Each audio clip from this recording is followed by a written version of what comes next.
Then Joseph could no longer control himself before all his attendants, and he cried out, "Have everyone leave my presence." So there was no one with Joseph when he made himself known to his brothers. And he wept so loudly that the Egyptians heard him, and Pharaoh's household heard about it.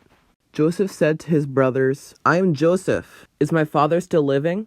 But his brothers were not able to answer him because they were terrified at his presence. Then Joseph said to his brothers, "Come close to me." When they had done so, he said, "I am your brother Joseph, the one you sold into Egypt. And now do not be distressed, and do not be angry with yourselves for selling me here, because it was to save lives that God sent me ahead of you. For 2 years now there has been famine in the land, and for the next 5 years there will be no plowing or reaping. But God sent me ahead of you to preserve for you a remnant on earth and to save your lives by a great deliverance.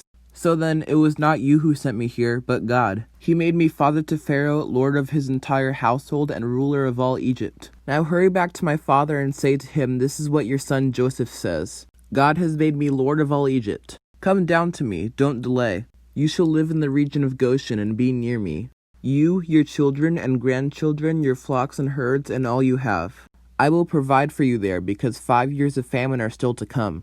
Otherwise, you and your household and all who belong to you will become destitute. You can see for yourselves, and so can my brother Benjamin, that it is really I who am speaking to you. Tell my father all about the honor accorded to me in Egypt, and about everything you have seen. And bring my father down here quickly." Then he threw his arms around his brother Benjamin and wept, and Benjamin embraced him weeping.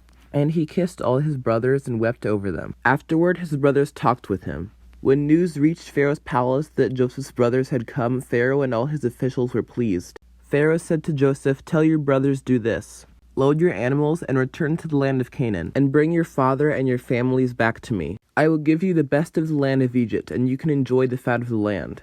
You are also directed to tell them, "Do this. Take some carts from Egypt for your children and your wives, and get your father to come. Never mind about your belongings, because the best of all Egypt will be yours." So the sons of Israel did this. Joseph gave them carts as Pharaoh had commanded, and he also gave them provisions for their journey. To each of them he gave new clothes, but to Benjamin he gave 300 shekels of silver and 5 sets of clothes. And this is what he sent to his father: 10 donkeys loaded with the best things of Egypt, and 10 female donkeys loaded with grain and bread and other provisions for their journey.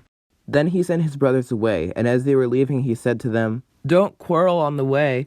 So they went up out of Egypt and came to their father Jacob in the land of Canaan. They told him, "Joseph is still alive. In fact, he is ruler of all Egypt." Jacob was stunned. He did not believe them. But when they told him everything Joseph had said to them, and when he saw the carts Joseph had sent to carry him back, the spirit of their father Jacob revived. And Israel said, "I am convinced my son Joseph is still alive. I will go and see him before I die."